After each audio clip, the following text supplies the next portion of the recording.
में उलझा रखा है। तो ये समय से बर्बादी का इससे बड़ा कोई और कारण हो ही नहीं सकता। तो वो अभी तक शायद आया नहीं है, ऐप का कुछ नाम, चलो देखते हैं।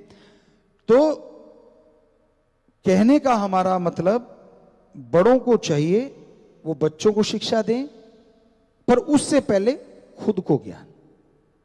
जो अपने आप को ज्ञान दे लेता है ना, वो दूसरों को ज्ञान दे सकता है। आपको पहले भी एक बात सुनाया करते थे, आज बाई चांस ख्याल में आ गई। एक सज्जन थे, वो अपने बेटे को रोज सिखाते थे कि बेटा झूठ नहीं बोलना चाहिए। तो बच्चा भी सुनता था, कहता ठीक है पापा, झूठ नहीं बोलूंगा। वो नौकरी करता था वो सज्जन, बच्चे का पापा। तो एक दिन उसके बॉस का फोन आ गया। उसने बंक मारा हुआ था, यानी दफ्तर नहीं गया हुआ था। तो फोन आ गया और पता चल गया नंबर, आजकल आपको पता है हाईटेक है सारा सौदा, पता चल गया बॉस का नंबर है। तो घरवाले को कहता है बॉस का नंबर है, कह देना मैं तो घर में ही नहीं हूं, मेरे से बात करना चाहेगा। बच्चा बैठा देख रहा है, जिसको मास्टर जी बन के सिखा रहा था झूठ नहीं बोलना चाहिए। कह रहा अच्छा मेरा हेड मास्टर क्या कर रहा है। तो उसकी घरवाली फोन उठाती है, बॉस पूछता है मैंने उससे बात करने आया क्यों नहीं। कहते जी वो तो घर में ही नहीं है। कहते अच्छा कहाँ गया है। कहते जी कोई काम गया हुआ। फोन काट दिया। कुछ नहीं, नॉर्मल सी बात लगती है। लेकिन बच्चे ने, स्टूडेंट ने सीख लिया कि ये बोलने में अच्छी चीज है कि झूठ नहीं बोलना चाहिए, पर जब जरूरत पड़े ठोक दो, कोई हर्ज नहीं, क्योंकि हेडमास्टर साहब ने ठोक दिया। तो ये आप ही तो सिखा रहे हो ना अपने बच्चों को, नहीं सिखाते? होता है ना ऐसा। हम तो हकीकत बोलते हैं, झूठ तो बोलते ही नहीं, ना कभी बोले थे ना बोले। तो कहने का मतलब ये नहीं कि ये तो रजो तमो सतो गुणों में आ जाती हैं चीजें, ये तो आदमी के अंदर चलती हैं। जब जरूरत पड़ती है तो इन चीजों का इस्तेमाल करता है। ये कभी झूठ बोलेगा, कभी गोल मोड़ कर देगा, कभी कुछ करेगा, ये तो चलता रहता है। लेकिन बच्चों को बर्बाद तो मत करो। आने वाली पीढ़ी सिर्फ आपकी नहीं है, ये हमारी संस्कृति की विरासत है, उसको संभालना है। आने वाली पीढ़ी उनके नुमाइंदे हैं, उनको हम संभालेंगे। उनको अगर हम सही रखेंगे तभी तो पूरा वर्ल्ड इस देश को फिर से गुरु मानेगा अपना।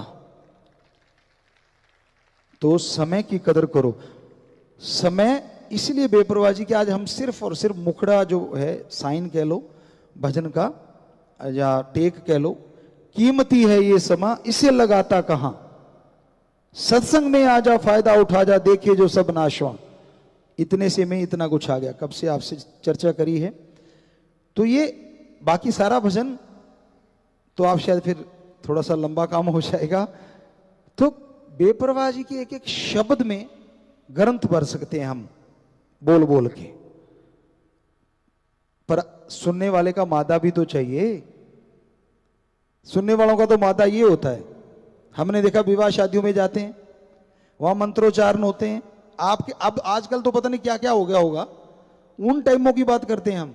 मान लीजिए आप 84 के बाद की या 80 के बाद की, तो उस टाइमों में भी हमने देखा था शादियों में मंत्रोच्चारण होते हैं। अलग अलग धर्मों में अलग अलग रीति रिवाज होते हैं।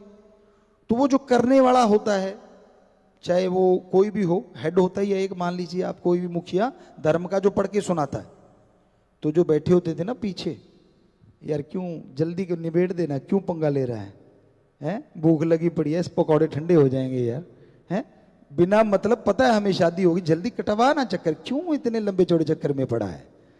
तो ये भावना थी उन टाइमों में, देखा था हमने, सुना है। और आज तो शायद ज्यादा ही हाईटेक हो गया होगा सौदा। और यहां तो आपको पता ही है चटमंगनी पटबिया। सो ये तो चीजें चलती हैं। लेकिन कहने का मतलब, हम तो बहुत लंबा सुना दें आपको, अभी तो मुखड़े की ही व्याख्या करी है, हम तो सारा सारा दिन सुनाते रहेंगे आपको। पर सुनने वाले का मादा भी तो चाहिए। इतना सुन के इतना ही मान लोगे, अगली बात फिर सुना देंगे। एक बार इतना तो मानो। मानने के लिए तो आपको 2 वचन ही मांगे, ज्यादा चीज तो मांगी ही नहीं।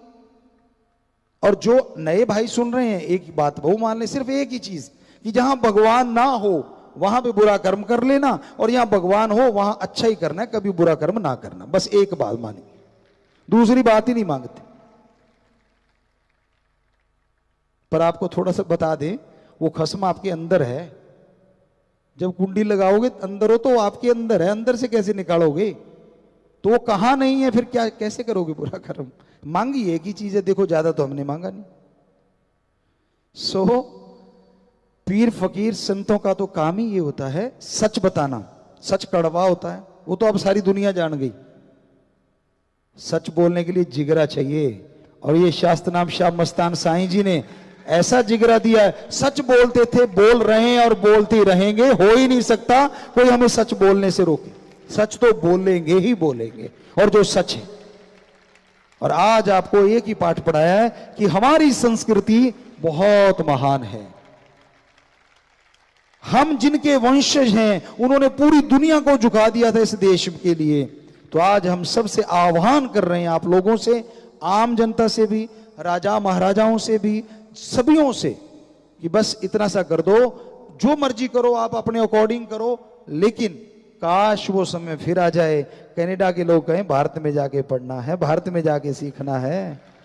ऑस्ट्रेलिया, यूएसए, सब दुनिया कहे वहां से सीख के आना है, तो मजा आ जाए। नाम चाहे आप अपना ही कर लो, किसी का कर लो, क्या फर्क पड़ता है, क्योंकि सारे उसी के वंशज हैं, हम सारे के सारे।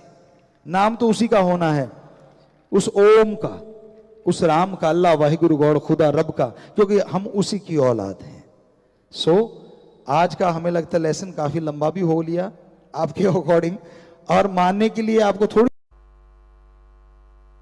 हाँ, वो आपको अभी जो व्याख्या कर रहे थे हम, तो उसमें अभी MSGITB ने लिख के दिया है। नेट नैनी ऐप है, ये कोई फैमी सेफ है, गूगल फैमिली है, वर्क किड्स है, इनके अलावा और भी बहुत सारी ऐप्स हैं। सभी एंड्रॉयड फ़ोन की सेटिंग में जाने के बाद डिजिटली, क्या लिख रखा है, हाँ, बेलविंग एंड, क्योंकि इंग्लिश बहुत ही अच्छी है लिखने वाले की।